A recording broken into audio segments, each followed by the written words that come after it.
and access coaches' resources as well. So we can, you don't have to worry about jotting everything down. We'll be able to get this on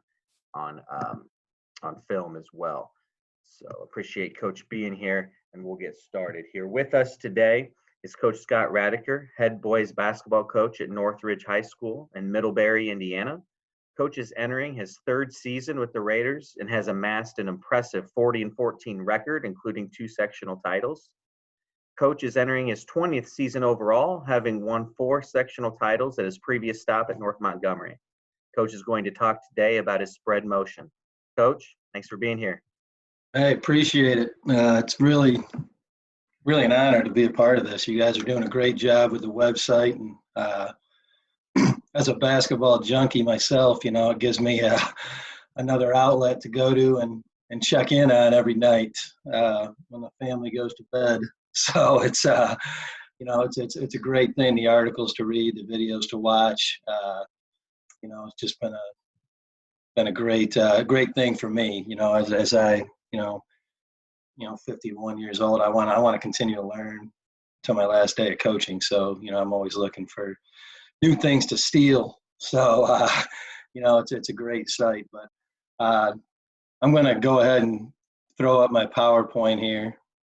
And hopefully I got this right. I'm not very technologically advanced. Let's see. Oh, there it is. Sweet. And if anytime anyone has any questions, don't hesitate to interrupt me, and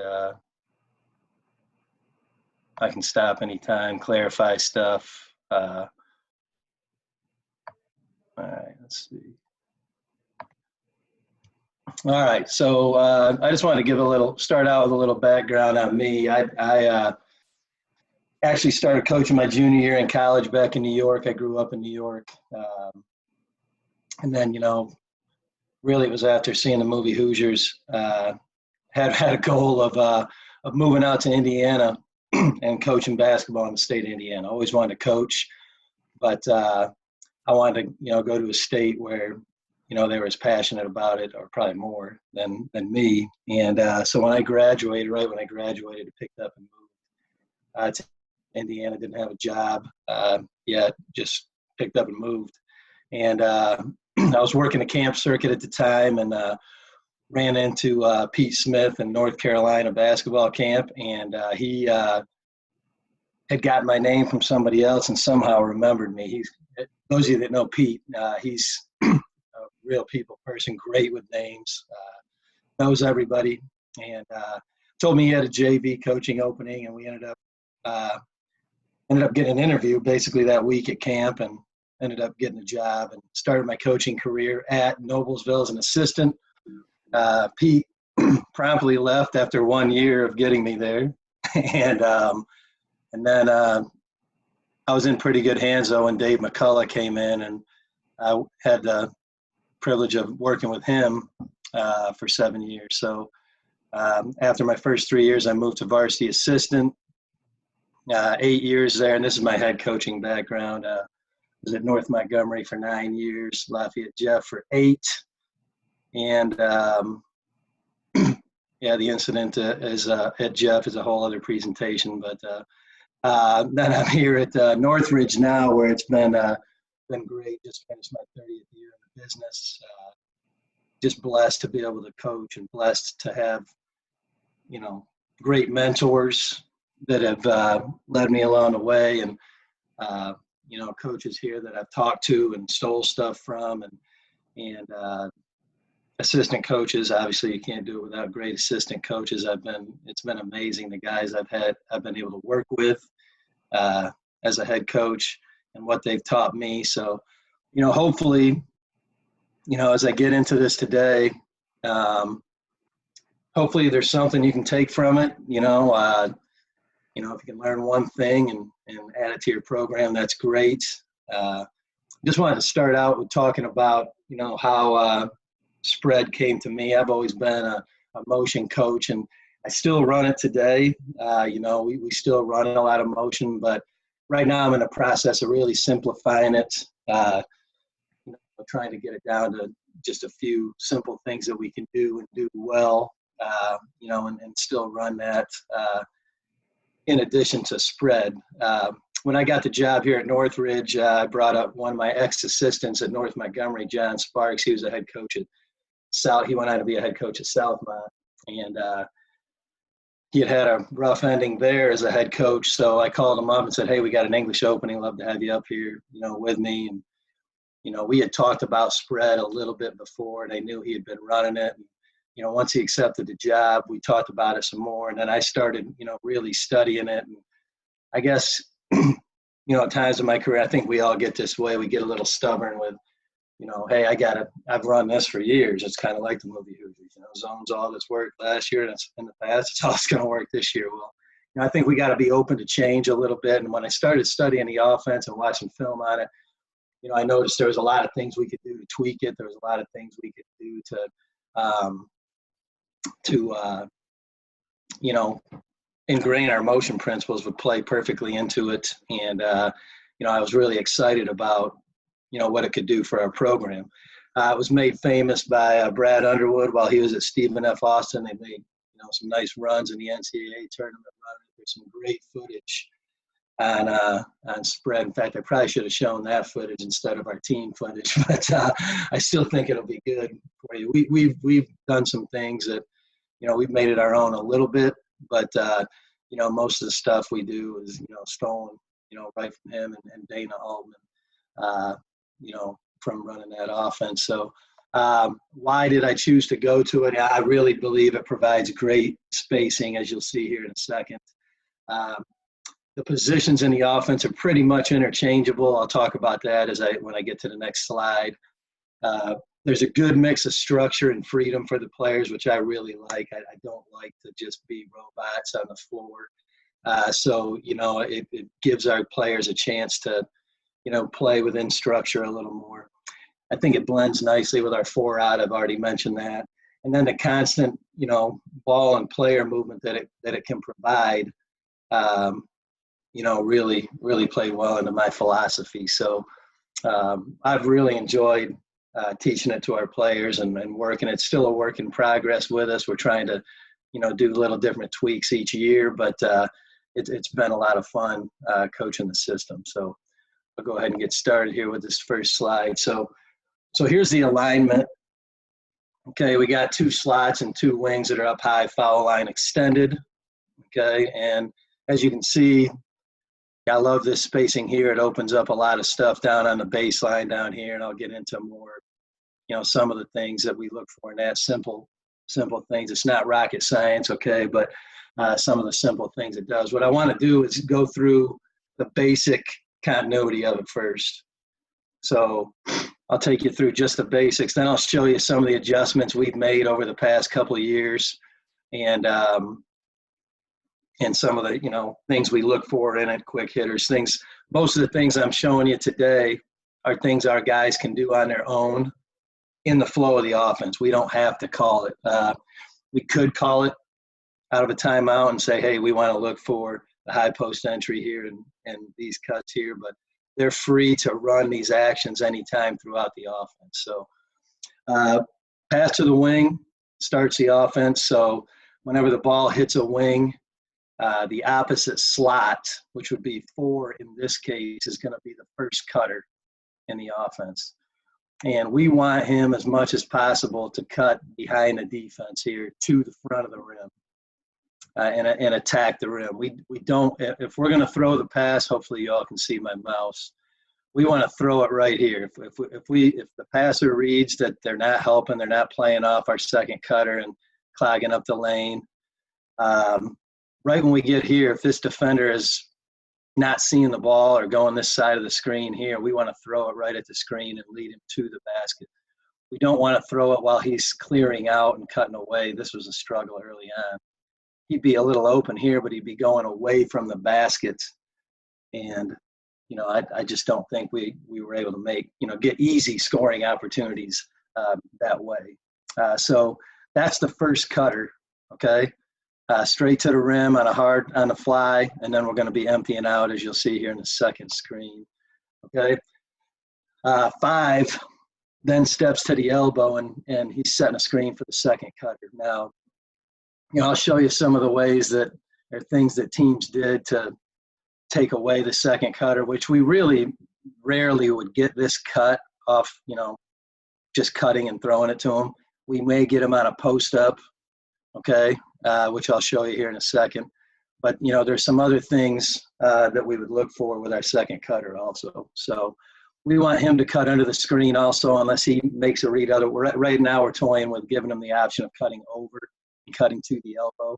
I think that can be a good option, but it takes away one of our favorite options, which is throwing the ball on a direct skip to the high post. So I'll discuss a little bit more of the second cutter options here in a couple of minutes. But after 5 sets this screen, he finds the ball here on the elbow.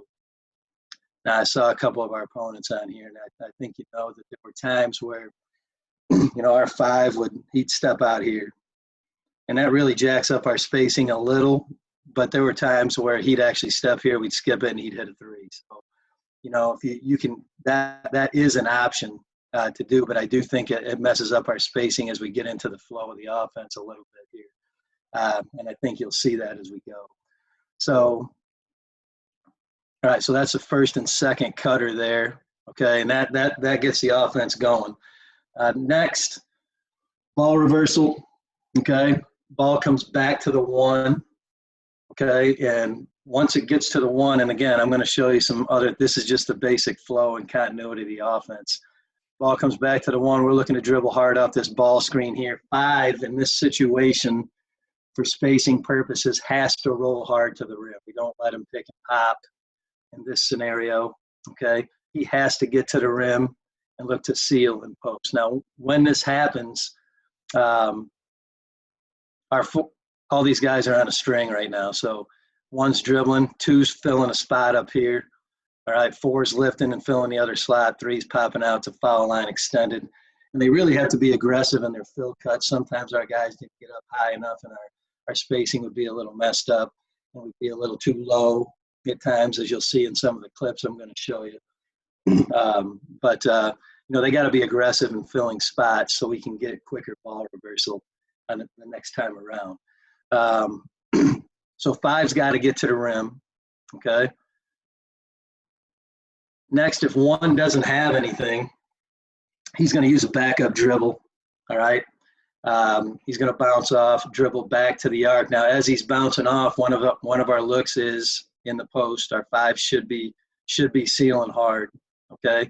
So as I back off here, all right, I'm looking in the post, okay? And as I told you in the previous screen, we've got these 3 guys filling spots aggressively, okay? Actually, the 3 who was the second cutter, he would space out to the corner first, okay? Because there's things we like to do off this dribble penetration where we can get that baseline pass to the 3 possibly when I'm driving off the ball screen, off 5 screen, okay? There's stuff we can get on the skip passes to the weak side. Again, those of you that played us, our point guard was pretty good at seeing that and delivering those passes. It was a big part of our offense to get the defense out of position and get the baseline pass, one more shot, things like that. So so this is the basic motion here. Ball comes back up to 2. Is everybody with me so far? Does anybody have any questions on anything, or to this point, do I need to go back and cover anything? 3, 2, 1. All right, good. Must be doing a halfway decent job then. Okay, so get to here now. Once ball comes back up to 2, we're back in the original action. We're back to the start. These first and second cutters do not cut until the ball gets to the opposite wing. So, we may go on flight of the ball from 4 to 3, and then 2's on the fly as the first cutter, and 1 would be the second cutter. Okay, so now we'd be in the second rotation of the offense. So that's the basic continuity of the offense. Now, as far as some things that we can do and that we've stolen and other things we've discovered in regards to how teams are guarding us, let me get into this. So high post entry, anytime our guys want, now we could start a possession with this. We could do it after a couple reversals, okay? We throw it to the high post. It's automatic unless there's one other thing we'll do off the high post, and I'll show you that later. But ball goes to the high post now. We blast cut it. Both seams, both guys in the slots will blast cut, that's what we call it, to the blocks, okay? Your wings will fill aggressively again to the top, okay? And we want to be too high. We want to be too wide. We want to make sure, to use the words of Rick Majerus, we want to be too high and too wide. We want to get outside the arc a few steps when we make these cuts. And this is open at times. I mean, we will get, our 5 will be able to dump it down to one of these guys on a blast cut. Usually it's the passer, okay, that we're able to get it, it's a give and go pass and get a quick layup out of that action there.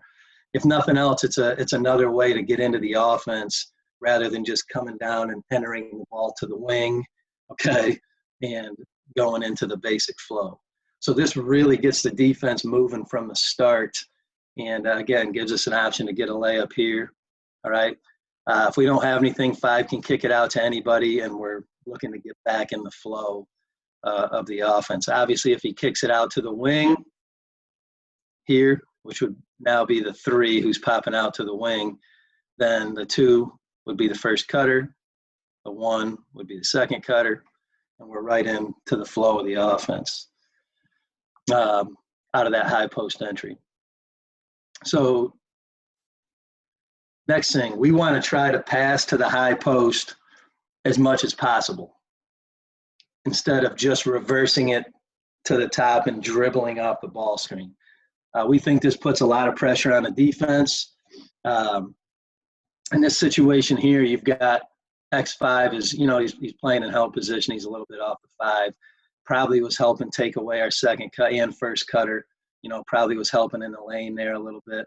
So if the defense presents itself this way, we want to immediately throw the skip to the 5. We want to throw it right now. And then we're sprinting. Okay, the guy that was supposed to come off the ball screen, he's sprinting for the handoff right here. Great action, really hard to guard. We felt it was hard to guard to really get back and help on that handoff. And again, I'll show you, a move for the 5 here, to combat against an overzealous defender on the 5 here who's really jumping out to take away the handoff. There's things he can do too, but we just thought this was really hard to guard when we threw the skip, boom, sprint it off for the handoff. Then we'd go right back into the regular flow. If we didn't have anything, I'd bounce off here. We'd get back into the offense. Okay, another way is if we reverse it to the 2, okay, ball's reversed to the 2. We've been dribbling off the ball screen all game, maybe, okay. X5's really cheating, getting ready to hard hedge, which is what a lot of teams did against us. They'd hard hedge it, slow this guy down coming off the ball screen. So if he wants to play down there, we definitely want to throw it to the high post rather than dribble off the ball screen. So, the ball goes here, and it's the same type of action. I'd catch it from the 1 and immediately reading the 5's defender. They're giving up this pass here. I'm going to throw it to the high post. I'm going to sprint off for the handoff, and we're going to continue on with the offense. And again, I've got, there's actions here. I can throw the baseline pass. There's things we can do. Actually, that would end up being 4 that's out there because these guys would all be lifting. Okay, so, I can hit that baseline pass. I can hit the skip up to the wing here, whatever. There's just a lot of options off of this to get the defense in a long closeout to where we can drive it. We can make the extra pass, which I think our team's really good at, being unselfish and making the extra pass. This is how we got the defense out of position a ton. The next slide here, this is the defense taking away the pass. So we really can't throw it to the high post. So now we would dribble off the ball screen, and it would be harder for the defense to really get out there and hedge on this. So it's a good opportunity for us to actually dribble off the ball screen and use it aggressively. And again, even off the handoff here, going back to this slide here, this box here, the 5 still has to roll. He's got to roll every single time.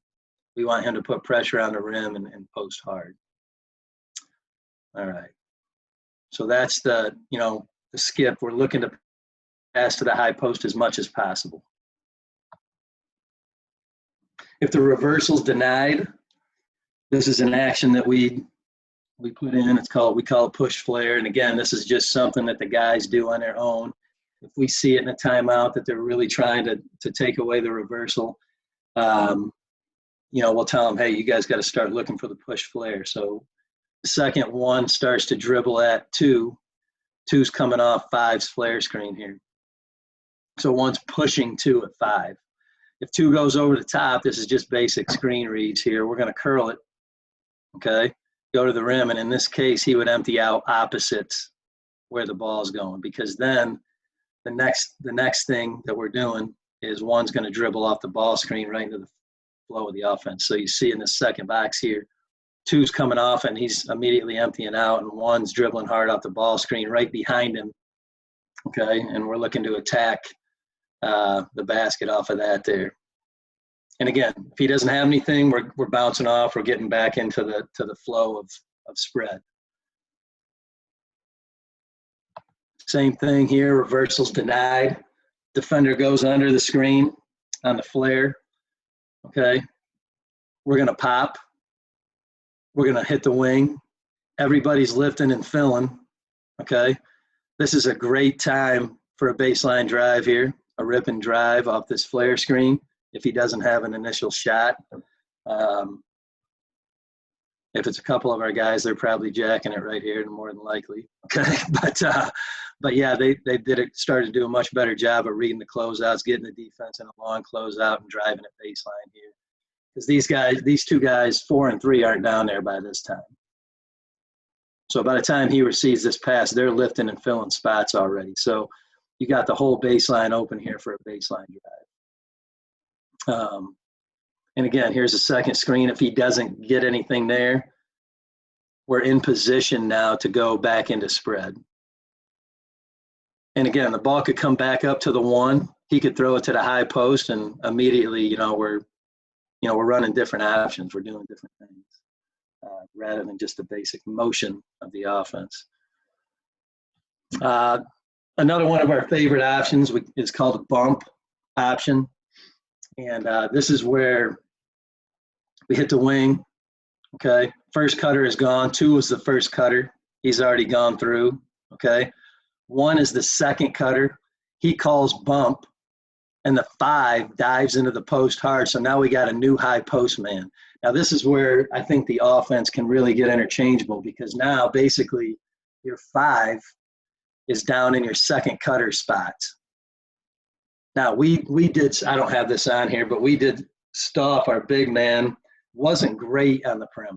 He could shoot it. He could catch and shoot it. But as far as moving and getting to spots quickly, he wasn't great on the perimeter. So we had an action that after we did this, we had a cross screen action that would keep him in the post. So he wouldn't be out on the perimeter. Now, if our guys were all interchanged, if he was out of the game and we had a certain lineup in, we just continue with our 1 in the high post. Have no problems doing that. Have no problems putting a guard in the high post. And if you watch Stephen F. Austin run it years ago, there's times where they would put a guard or a wing in the post, and it creates, some pretty good matchup problems. As you can see here, once 5 dives, we always look for the high-low look. His defender was off in good help position. We go smash him, seal, hit the second cutter at the elbow, throw it high-low. We got a ton out of that in the last 2 years. Easy bucket. We'd run a ton out of a timeout. But again, this is an option that these guys can just do on their own. And then you also have the option of your point guard catching it in the high post and this whole side of the floor open in an ISO for him to drive and get to the rim and score. So, in fact, our players did our players a lot of times would want to play in the high post. They'd want to get in there and set that screen and roll and lift and catch it at the elbow area and make plays out of the elbow area. It's a spot that the kids like to play. So that's bump, okay? And again, we found that you probably want to run bump with a guy who's not being closely guarded, because obviously for bump to be effective, we have to get the ball to the high post. All right, so we have to get it there, and we want to look for that high-low initially. And then, like I said, you've also got an ISO there that you could get with a good one-on-one player. Here's some second cutter reads that we didn't get real good at till the end of our second season, the end of this past season. Last year we were just sticking pretty much with the skeleton offense and a few different reads. This year we got more in depth, but teams would they drop off the second cutter because they knew we were just making a second cut every time. We were just going to the block. Sometimes our kids would be lazy on the cut. They'd run a Randy Moss. They knew they weren't getting the ball, and they wouldn't go hard. So, they just get down to the block. Well, so defenses would, rightfully so, they'd adjust to that, and they just put guys in the paint. Okay, and we really didn't do anything about it the first year. Well, now we put in a pin read, and the second cutter makes this read. So if the guy's sagging, and you'll get to see this in our clips, but if the guy's really sagging, second cutter calls pin early. 5 is supposed to go down and seal that man, and we pop right behind the arc here, and we're looking to throw the skip for a shot, or we're looking for a post entry right here. Great action, great option for the offense to look in the post and to get a quick post entry or to get a quick 3. So second cutter, that's the pin read. Also, if they want to play way off your second cutter, we continue to make the cut. We let them front us, okay? And we go and we seal them and we throw it. There's no help over here on this side. If they want to help with the 5, that's great. We'll throw the skip to the 5 and get a jump shot right here, okay?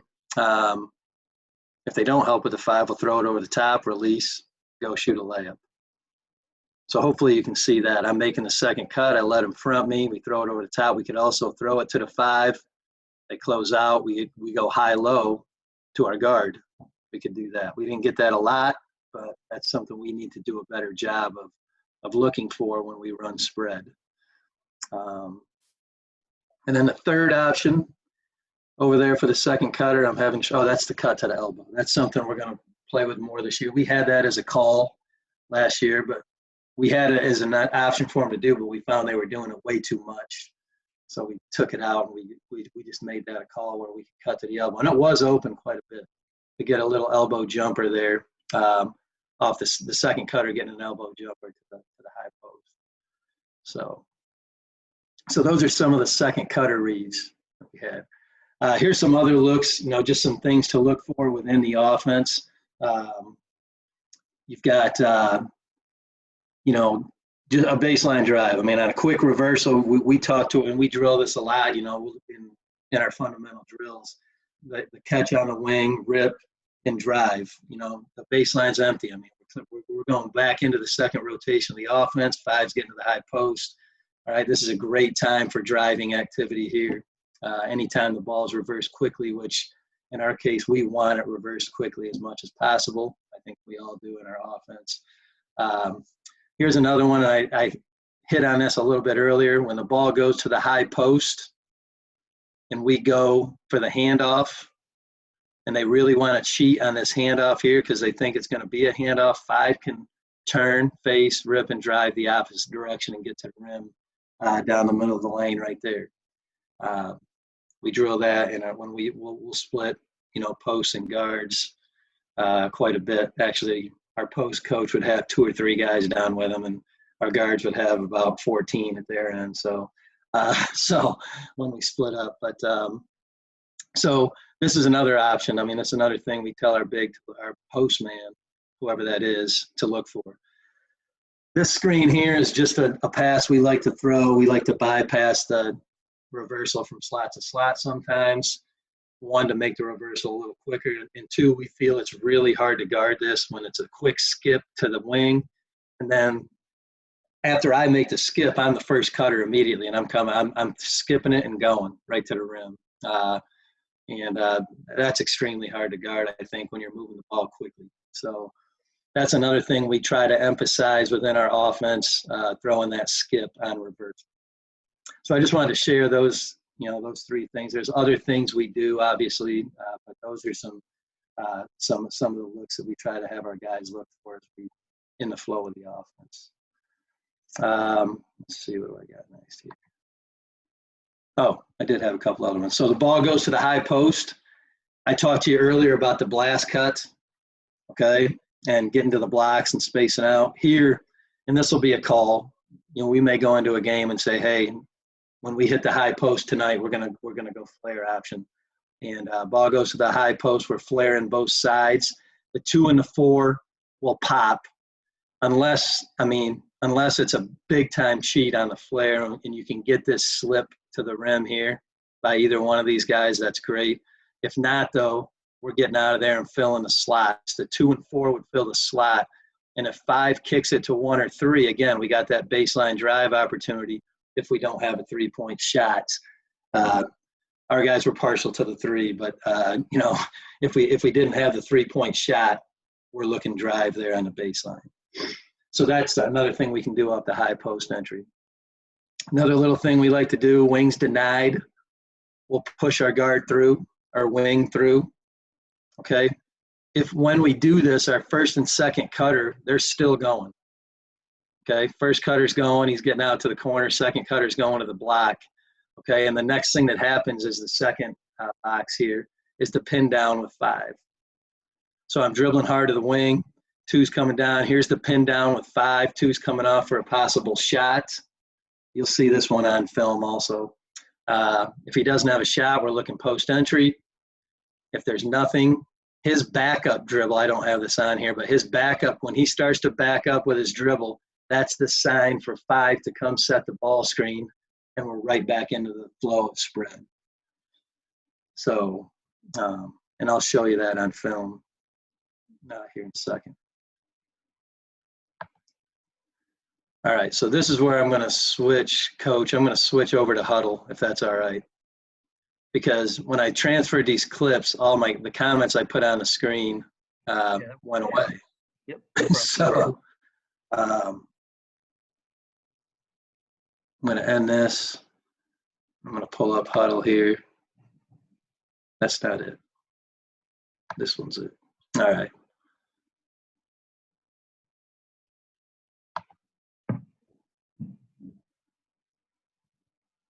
Come on.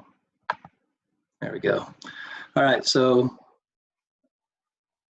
there a way I can get rid of those boxes on the side? Is that me? It's hard for me to see the whole screen. You might be able to minimize. You might be able to minimize them. Got it. Perfect. We're still on your PowerPoint, though. I don't know if you. Oh, you are? Yeah. Oh, shoot, I got the clips up here. How'd that not transfer over? So how do I switch it to another? Let me. Scott, you might have to unshare that screen and then start sharing your huddle screen. Unshare? Oh, there we go. Man, Wolf, you're Mr. Technology. Glad you're here today, man.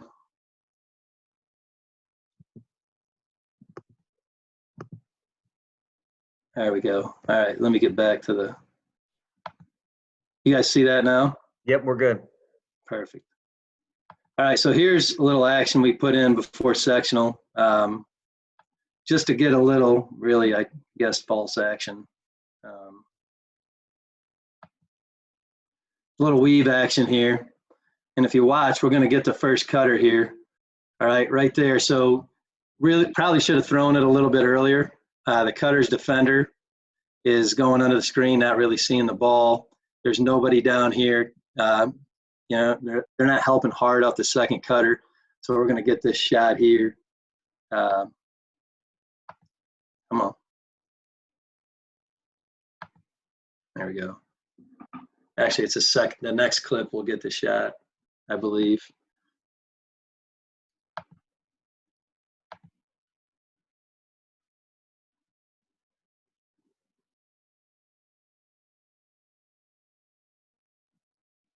Might have missed that clip. We missed the first. Okay, so second cutter here is going to bump, and we're going to get the high-low here. This is the bump action I showed you. Okay, so here we go. Bumps him. All right, easy look there. That was the bump action.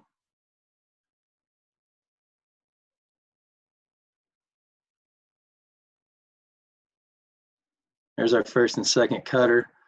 Okay.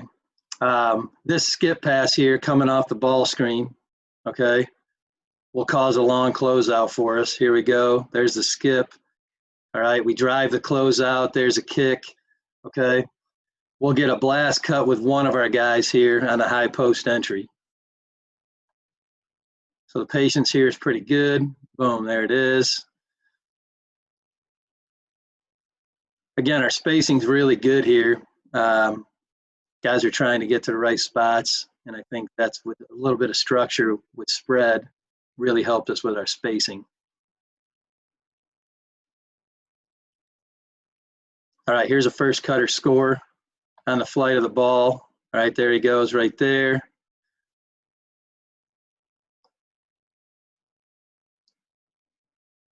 As with anything, I mean, if you don't cut hard, you know, no offense is going to be good. So we really try to stress cutting hard. He went over the top there. That's a situation where, let's see. See, this is what we were getting into early on. He cuts 42 right here, cuts over the top. And a lot of times we would throw it to him going away from the basket. We don't want to ever make that pass going away from the basket. So now here's our push flare action. Okay, defender goes under. So we're popping to the wing here.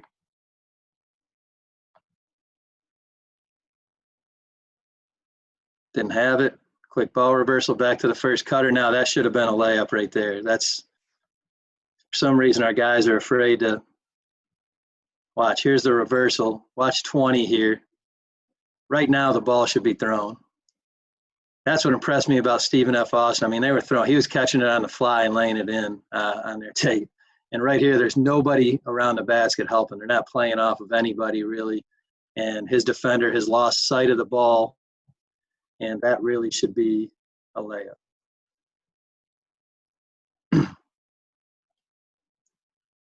Okay, so now we use the high post here. That's the pass I told you we like to make. And our point, or our guy up top was being denied. So now he's got to step on this guy for the handoff here.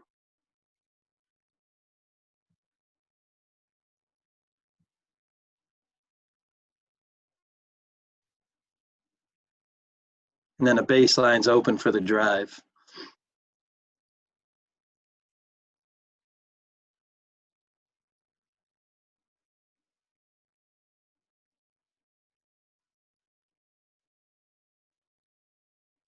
Okay, he didn't bounce off as far as I'd like him to there. Spacing, there we go. So now we're back in at first cutter, second cutter.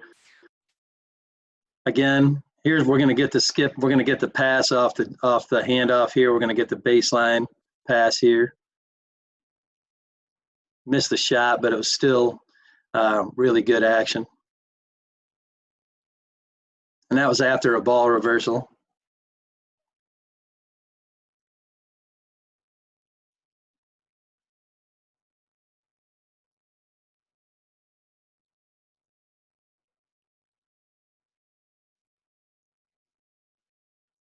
So here's another big look in the offense is when the balls, especially if you have a fairly dominant postman.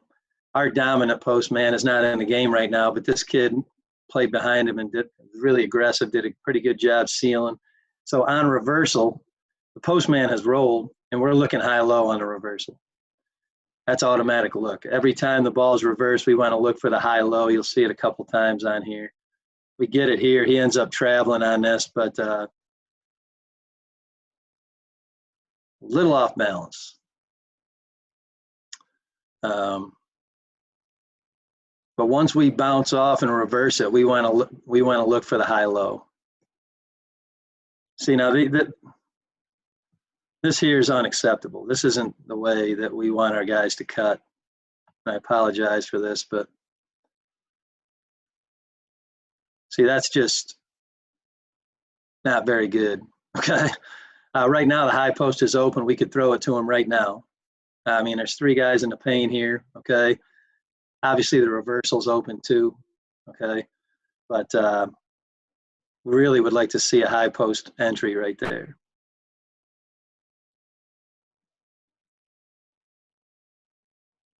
Here's the baseline drift for a 3. Again, our point guard is really good at this.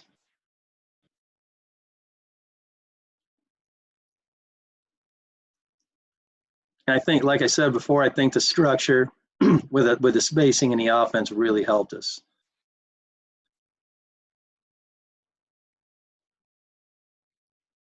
We had some good actions here once we get into the flow, but we end up turning it over at the end of the play here. There's a skip, one more. You stay in the offense, stay with it. First cutter, second cutter, bumps, handoff. Okay. Now, this handoff here we treat as a baseline drive. So 10, he really should be drifting to the baseline here. Our post should be getting to the front of the rim. Okay. Sam should be getting 30, should be getting up in the slot here, and 24 can circle out for safety behind the driver there. Would be a good option.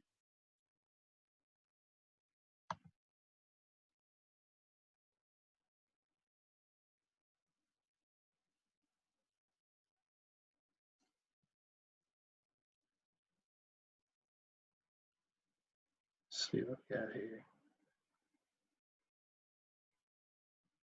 See that we're always, this is a little slow, but we're looking high-low. I mean, we're looking to throw the high-low on the reversal here. This was, you know, we demanded this and we wanted to look for this any possible chance we got. This probably should have been a kick out. Okay. Any one of these 3 guys that we could kick it out to here, he probably should have kicked that out in that situation there.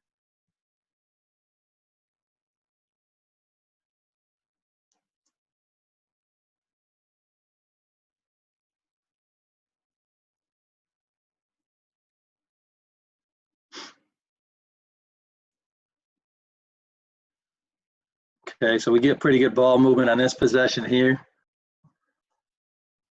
Again, we do turn it over. I don't know why I'm showing you guys all our turnovers, but dribbles one too many times here.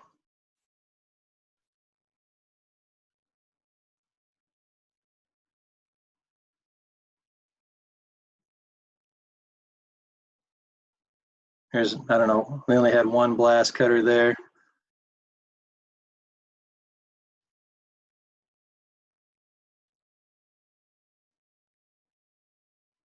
Okay, guy goes under the screen. All right. And again, our point guard was really good at this too. He goes under. We hit the shot right here.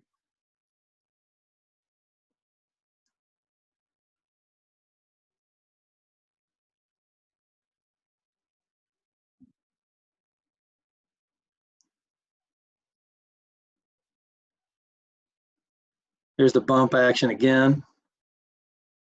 He got a little too far over. He still ends up making a nice pass, though.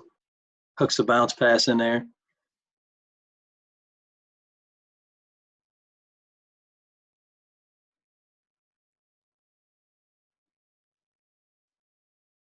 Now here's where I was talking about. Here's our second cutter looking to seal right here. I think we gave up on this pass a little too early. He's looking to seal right now. All right. I think we could hit the high post and we might be able to get our second cutter seal in there. We have to do a better job of that in our offense. Okay, so here he really didn't have a play. So we end up, I believe, calling a timeout here, but he gets down here. Right now he should be bouncing off if he doesn't have a play. Okay, bounce off, look in the post, then reverse it.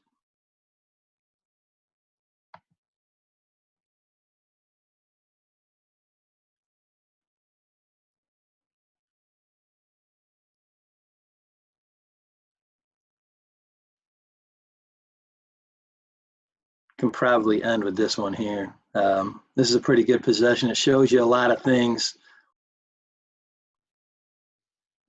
There's a skip into the handoff, right? quick.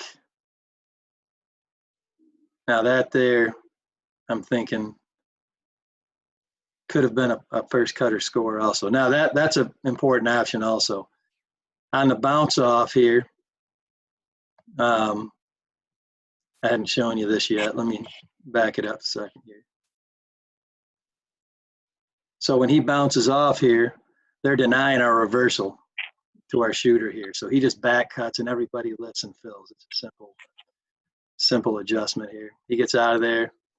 We lift and fill spots, get it swung. This has to be a score right here. Again, first cutter's open. We've reversed it twice now, and this is when you got the best chance of getting the first cutter. Defender's behind him. Nobody's covering the rim. He needs to throw the ball right now. That's a great look for us there.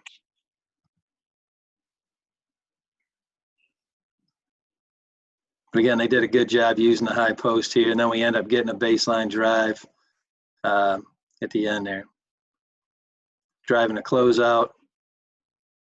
Okay, but pretty good unselfishness there. I think, oh wait, I wanted to show you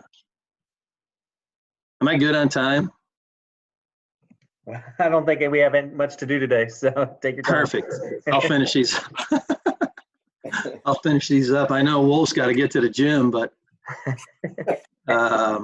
so here's good timing. Here's great timing throwing it to the first cutter. This is the kind of timing we want. And this kid on the wing was probably our best passer when it came to hitting the first cutter. He read it really well. Okay. Hit him pretty much in stride. Okay. More than likely, you're not going to get that first cutter off one pass in the offense. It's probably going to be a reversal, and maybe you get it there. Now we'll see some second cutter reads here, I think. Okay. First cutter. Now, this is what I was talking about here. This could have been a pin. All right. Our second cutter's defender is way down here in the paint, so he should have been yelling pin. Our big could go down and screen him. Again, we'll see this here in action in a second.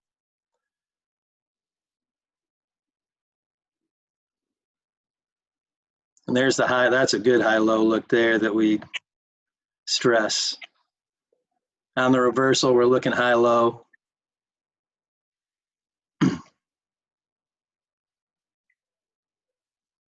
See, so right now, I had, we got to get in the right spots. We're not lifted, all right? We're not necessarily foul line extended. We all know a few steps makes a huge difference. So getting up here to foul line extended, getting up to the slots where we're supposed to be, okay? We're in very good positioning there. Again, there was a chance to pin there, okay? And look what happens here. 24 is our second cutter. So if we're patient here, 12 is going to clear out to the corner, and they're definitely going to go with him. I mean, he was one of our leading scorers. And that opens up our second cutter on a post-up right here. If we're patient, a little more patient with the ball, we could throw a post entry to 24 here. We go into push flare. Our reversal was denied. Okay, this would have been a great, he holds it a little too long. He probably should have just ripped and went here right away. Okay, but we do get the baseline drive anyways.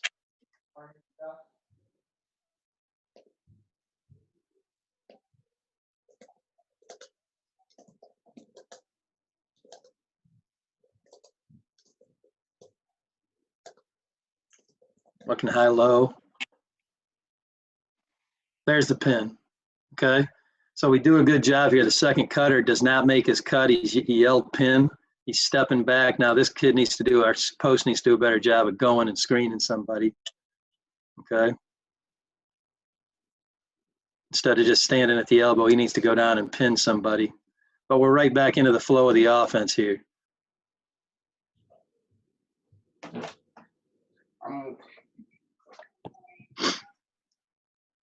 I think there's only a couple more clips here, and then that'll be it.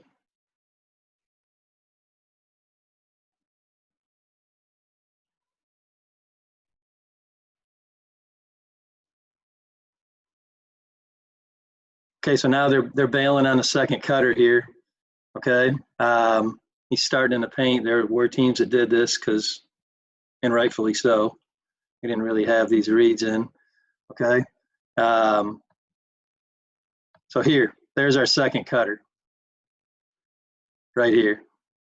As he's clearing out, bringing this defender with him, we got a wide open post entry to our second cutter, but for some reason, we didn't do a great job seeing that enough. Post is not open right now. This has to be a reversal or a push flare. I think we end up reversing it here. Yes.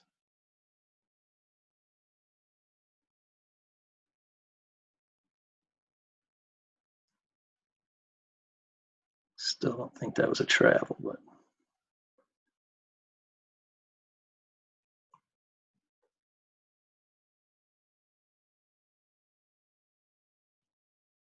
This is good action here. You know, we were looking, he's got to still get down and set the pin again.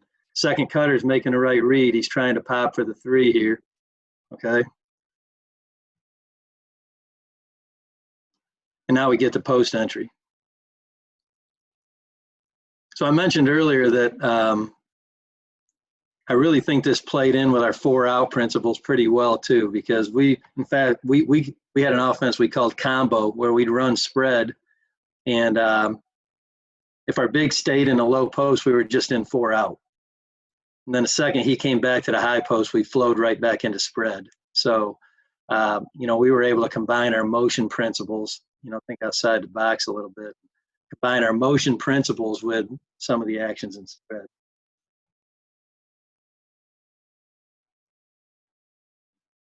Again, here we go. We get the pin. We get the shot here. Okay. Man, that was an ugly finish. All right, that's that. So in closing, let me see here. Get out of this. Stop share. One last, I just had a couple of closing thoughts here. I'll just go back to this quick. And finish with this. And then if you guys have any questions, feel free to ask. I'll answer anything you want.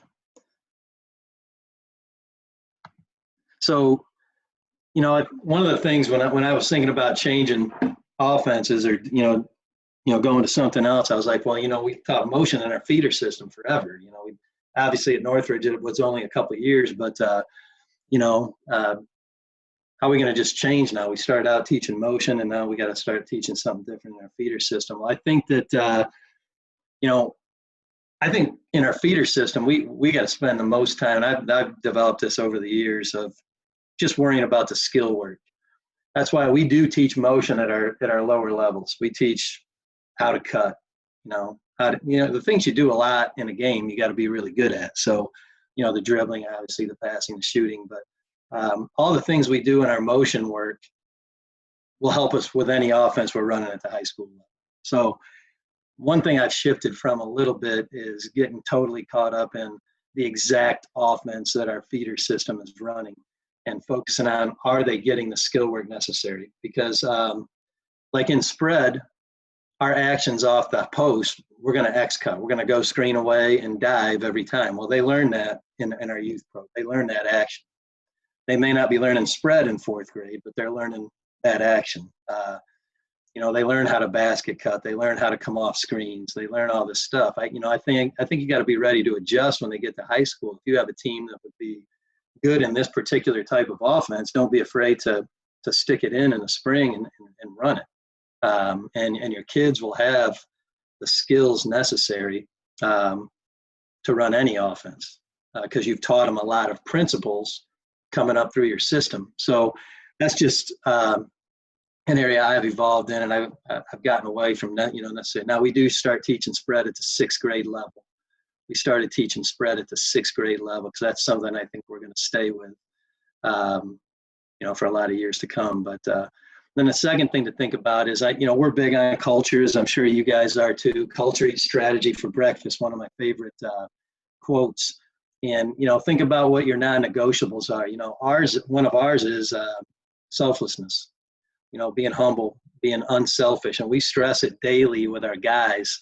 I'm talking every single day. We're talking about it. When we break down our shot selection, we talk about did that look selfish or not?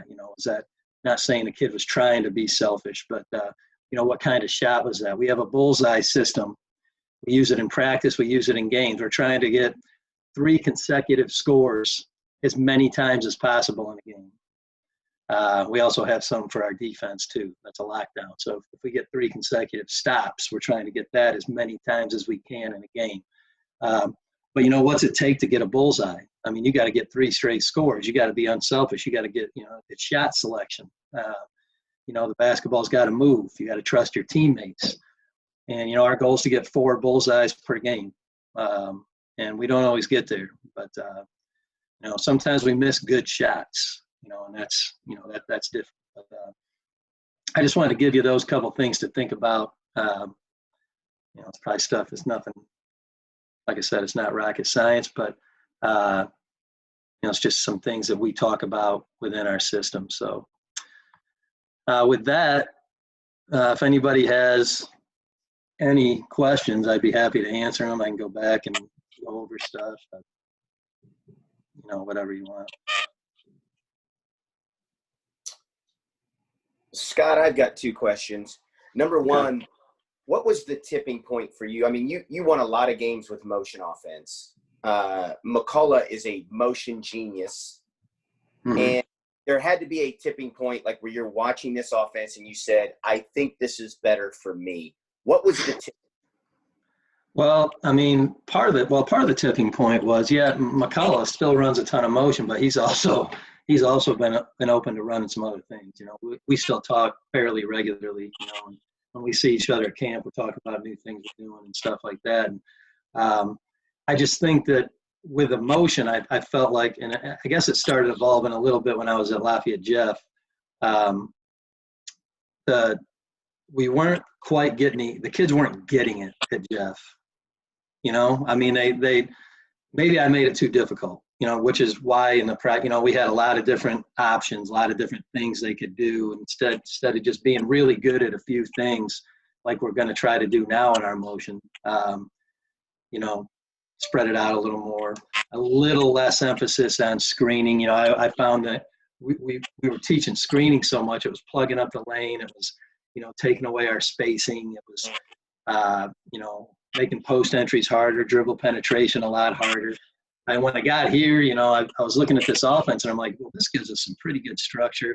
It gives us some spots we definitely want to get to. There are some ways we can screen out of it still.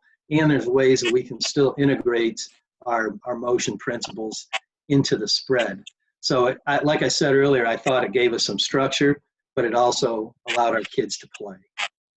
So I guess the tipping point for me was that, I felt our kids needed a little bit more structure and a few less options thrown at them of what they can do when they pass or what they have to do when they're off the ball, things like that. So, and the other thing is I just don't want to end up being stubborn and miss out on a good thing that might help our program. So that's what forced the change, if you want to call it that. So.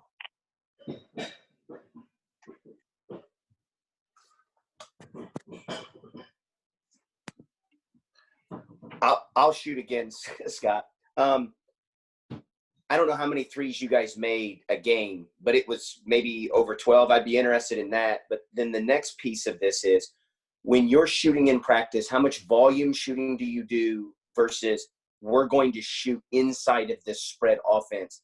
And so if you had a choice, like we're going to get a kid 100 shots in practice versus 30 shots at game speed inside of this offense, which way did you lean this year? We had a pretty good balance of that. I'd say it was more volume. The shots we try to get though are rhythm threes. Our goal is to get rhythm threes inside out, whether that's off a post entry or a drive and kick. So obviously a lot of our volume shooting was off 1-2 step rhythm 3 shooting, and we did a lot of it. We would shoot religiously at least 30 minutes per practice, and that's not staying after. We put an emphasis on it. Guys wanted to stay after they could, but we had probably 5 different shooting drills, our go-to competitive shooting drills. We took the time and practice, which I never used to like to do because I was a guy that was like, we're going, buzzer sounds, boom, we're in the next drill. We're going to the next drill. We're going to the next drill. We don't have time to do blah, blah, whatever. But we recorded everything. And we had competitions, like in this drill, so-and-so's in first place, so-and-so's second. Sam Smith that led every one of them. But he was obviously a really good shooter, but we spent a lot of time competing. And even the guys that three-point shooting's not their strength, we let them shoot it in practice. So, we let them practice it some because we want to try to develop that. It's important to us. But every day we do at least one competitive shooting drill that we would record. Usually it was 2. But then we'd have other shooting drills within the spread, like we'd do the baseline drive and kick for a 3. We'd do baseline drive, kick, 1 more, 3. All those breakdown drills that you can just take parts of your offense. And we'd shoot in that in a team setting. And we'd score it, though. We'd put up on the board how many shots they're making, and they'd count them. They take it pretty serious. We do shooting behind the screen, coming off the ball screen. We do, all those kinds of things, shooting off our break stuff that we do. So yeah, I thought we had a pretty good balance, but in the end, it was probably more of a volume type, getting up a lot of shots in a short time. Like we do a 4-minute drill. It was called, I can't remember what it's called now. Radeker shooting, where we'd have 3 guys in a group. This takes 12 minutes, and longer than drills I like to have, but shoot for 4 minutes at a time. Your goal is to get up 90 shots in 93s in 4 minutes. And you got a rebounder and you got a passer, you got 2 balls, and the shooter's going around the perimeter, getting as many shots up as he can. But we had guys making 80-some shots in that 4 minutes. And we recorded it. We kept track of everything, but our goal is to game speed, game shots, and we're getting them up quickly. And some guys would record 40 out of 57. And we're like, what are you doing? 57 shots? You got to pick up the pace a little. Your rebounders got to pick up the pace. So we made it as competitive as we could in practice.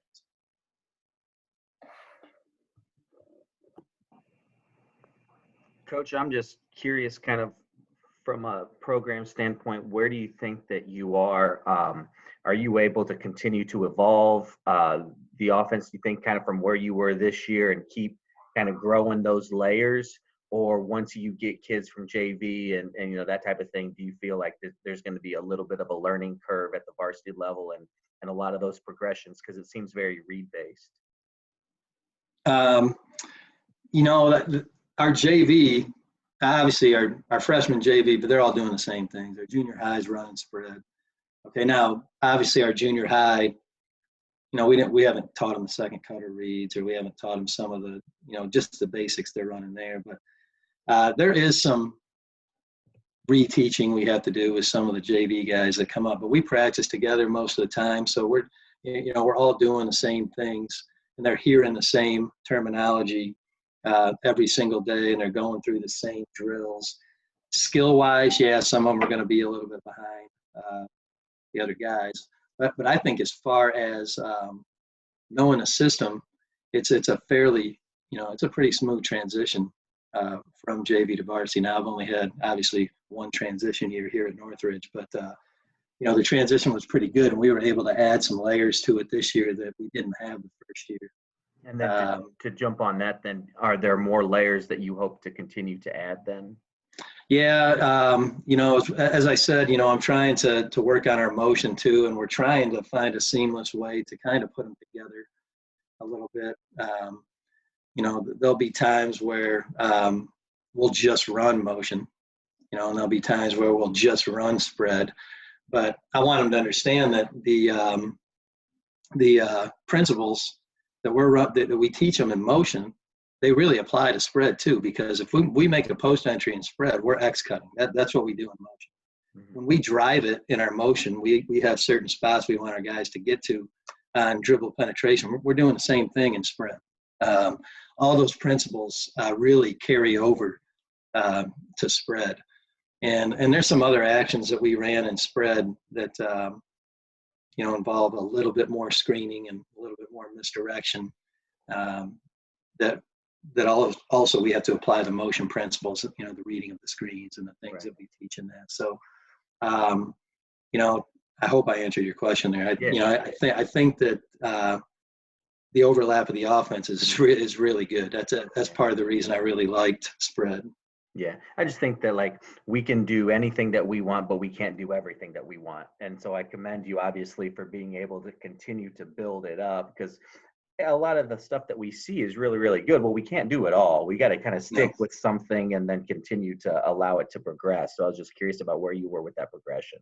Oh, there's no doubt. You're right. You definitely can't do everything. And I remember when we first started this, I'm telling my assistant coach, I'm like, man, well, look at this and look at this and we can do this and how about this action and how about this, and it's like, he's like, man, coach, he goes, you got to settle down. I go, yeah, I know, I get it. But whatever you're doing, get really good at it. And once you're comfortable with it, it's kind of like read and react with Torbit, which none of that stuff is new. Okay.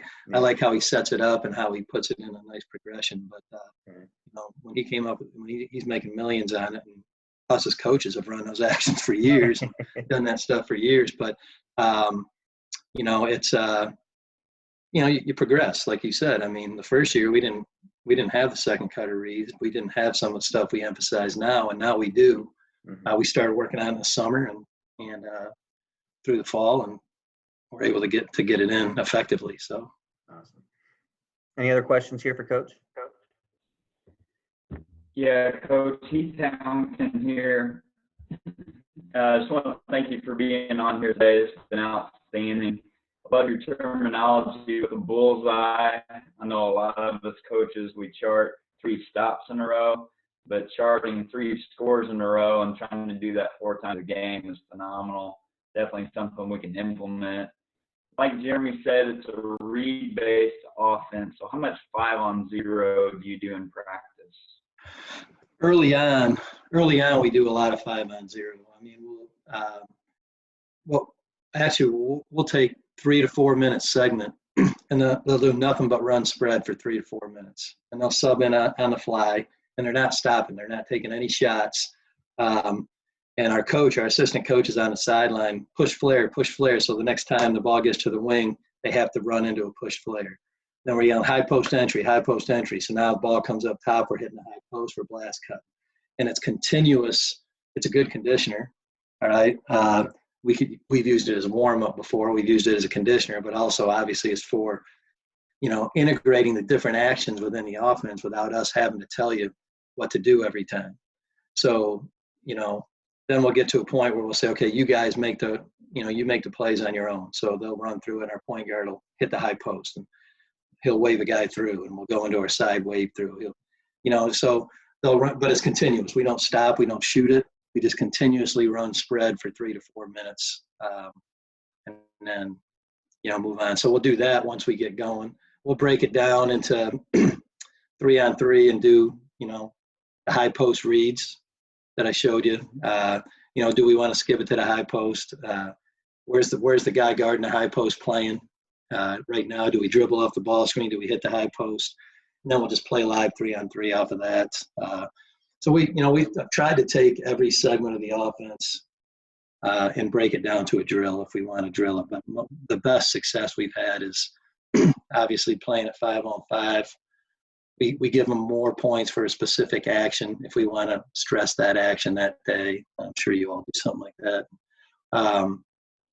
Just so we can get them running other actions rather than just the basic continuity. So, and about the bullseye question too, our guys are totally into it. I mean, they're yelling it on the bench. Hey, get a score for a bullseye, let's go. Because our assistant coach is telling them where we're at in terms of bullseyes and lockdowns.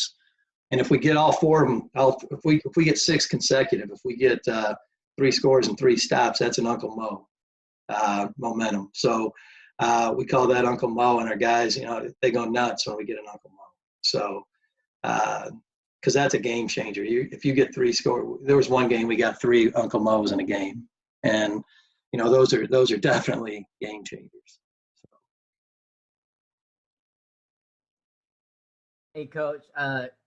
First of all, I appreciated your what you do at Northridge from Southern Washington, kind of watching what you do.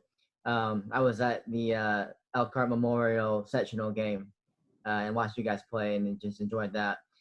My first question, I got 2. My first question is, what metrics do you use to kind of measure your effectiveness on offense? And the second question is, with the whole, COVID-19 stuff, what are some things you're looking forward to do with your team when you can get back? Well, as far as metrics go, we talk a lot about shot selection. Spend a lot of time talking about shot selection, and it's from might be from Point Guard College, I think. That's a numbering system, 1, 3, 5, 7, 9. Okay. And we're trying to get 7s, which are uncontested shots within your range, rhythm, uncontested shots in your range. Okay. And rhythm, room, and range, I guess, is what the 3 R's that PGC talks about. And so we'll go back through a lot of our shots in a game when we show film with our guys, and we'll say, hey, what number do you give this shot right here? And it might have been a contested shot that went in. It might have been a mid-range pull-up jumper that actually went in. And in the beginning, it was we fought the guys a little bit. We said, yeah, you made it, but that's a 50-50 shot. I mean, that's a 50-50 shot. That's probably a 5. Close to a 3, maybe. Okay? We want to get 7s. If you're going into a surgery, you want a doctor that's going to say, hey, I'm 50-50 with it here. You might survive, you may not. So we spend a ton of time with that. We talk a lot about assists, obviously. We always look at our assists and how many we're getting per game. And but the shot selection piece is the big one for us as far as metrics go, and what kind of shots we're taking in a game. And we want to stay away from the 3s and the 5s. Those are the ones that obviously get us all beat. And the 7s, I think one of the reasons we were able to shoot such a great percentage from 3, other than we had good shooters, is we took good shots. Most of the time we were taking good rhythm shots, and we ended up shooting 43% as a team from 3 on the year. So and we do have good shooters on that, and we do work hard on it, and they work hard on their own on it. But tribute to them is they took good shots. So, well, did you already ask the second question too? Oh, what am I looking forward to doing when we get back with them? Yeah, that was running the heck out of them and seeing who actually did any conditioning during this time. That's what I'm looking forward to doing. No, but we got them a conditioning program that they're supposed to be doing 4 days a week right now. Hopefully they are. We have an app that has a bunch of functional movement, body weight stuff on it that they're supposed to be doing on their own. In fact, next week I think we're going to start doing that virtually altogether. But I'm hoping that when we get back together, we can, I'm hoping they're in good enough shape to where we can just, dive back into the fundamentals, dive back into the little things we want to stress within the offense. We're looking at some different things possibly to do also. We got some guys that are really good in the ball screen, so we're looking for some more options with that. But, I'm just excited to get back together with them. I mean, we meet virtually once every week, sometimes once every 2 weeks, but, and it's great to talk to them there. But I'm just excited to get back with them, and I know they are too. So, we just want to get moving on and preparing for next year. Hopefully it'll happen in July. I don't know. Who knows what's going to happen. So, anything else? If you ever want to talk in more detail about the offense, I'm open to talking anytime. I know I've met with Coach Brown before. I see him on here. We've met quite a bit, and it's fun to talk hoops. Like I said, I love to steal stuff, and I don't know. I don't have much that's original. None of us probably do, but you know, we just, I think you take what you think is going to be good for you, tweak it, make it fit your system and your players, and which is another reason I think we have to be a little open to change at times. I don't think we can necessarily we're a multiple defense team now. Shoot, I never think. So is McCullough. McCullough never was when he started out, you know, and he's probably plays more defenses than I do right now, but changing it up. But we went to that in my last couple of years at Jeff and carried it on here. So, you know, whereas in the beginning I was like, no, it's man. We got to play man. Have to play man. You know, I think if you want to evolve, you want to grow, you got to be open to some change, and you know, if it fits your personnel. So, Coach, can you share your contact information with us? Oh yeah. It's email is Radeker, RADEKER, S as in Scott, at MCSIN-K12.org. And then cell phone is 765-404-9384. Can you give me that last part of your email again? Radeker S at MCSIN? MCSIN. So M as in Mary. Yep. C-S-I. Right? Huh? What's that? Right? MCSIN? Yes. / and then the rest of it. /K12.org. Okay. O-R-G. Yep. Thank you, Scott. Not a problem. Sounds good, Coach. And then if you don't mind, obviously we'll publish this video on the website, as well as if I can get those resources from you and the contact information, if that's all right. Yeah. And then we'll have that on as well. Yep, I'll have my 17-year-old daughter work on getting that to you. I tried, like I said, I tried to email it to you last night, and it was too big of a Well, and then we saw all the graphics, so it's like not a surprise. So it looks great. Well, yeah. So I'll get it figured out. We'll get it on there. Awesome. Well, thank you very much, Coach. That was exceptional. And coaches, we've got a couple out-of-state guys. One with Indiana Ties next week. Guy by the name of Devin Blair is going to be on Wednesday. Going to do. He's with the Houston Rockets. So he's going to talk about kind of their system. And then Greg White is a successful basketball coach in Arkansas. So we're going to have him on as well next week, as well as a bunch of different things coming out on the website. So appreciate you guys tuning in and stay with us as we continue to release new stuff. And everybody have a great day. Awesome. Thanks guys. Take care. Thanks, Coach. Good job. All right. Thanks. Have a good day.